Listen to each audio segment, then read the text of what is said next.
Inside the gloomy palace laboratory, a heavy silence reigned, broken only by droplets of crimson water falling from the ceiling onto the cold stone floor.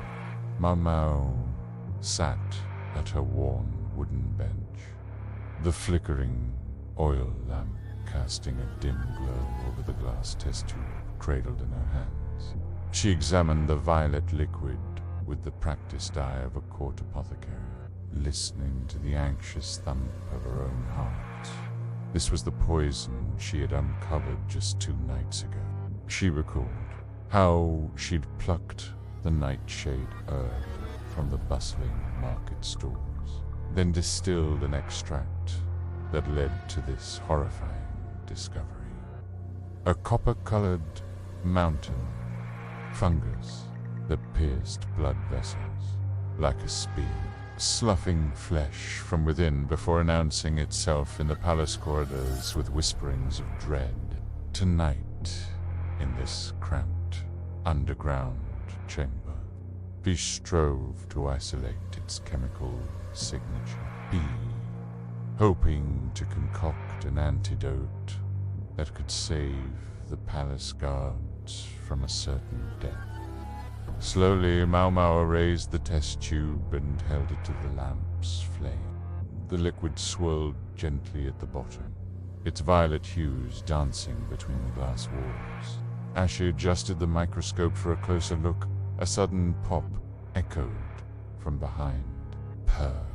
Her breath caught, and her pulse quickened as the sound reverberated off the stone walls. Carefully, she set the tube down and reached to snuff out the lamp, yet her gaze was fixed on a shadow flickering in the corner. In an instant, she turned around. A long, slender silhouette crawled up the wall behind her, as if someone stood mere inches away, reading over her shoulder. Gradually, the form resolved itself. A pale hand with thin, icy fingers curling around the edge of the narrow wooden stairwell that led upward. Once more, silent. For land, it weighed heavier than before, charged with an ominous promise of what lay beyond.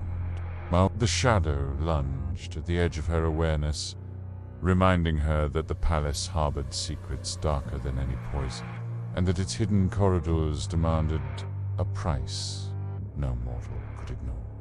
She drew a slow breath, steeling herself.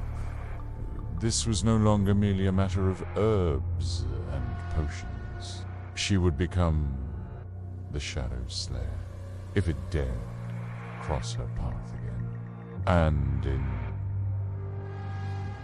that final hush, Mau Mau gathered her tools, resolute to unearth the deeper mysteries beneath the palace floors, whatever the cost.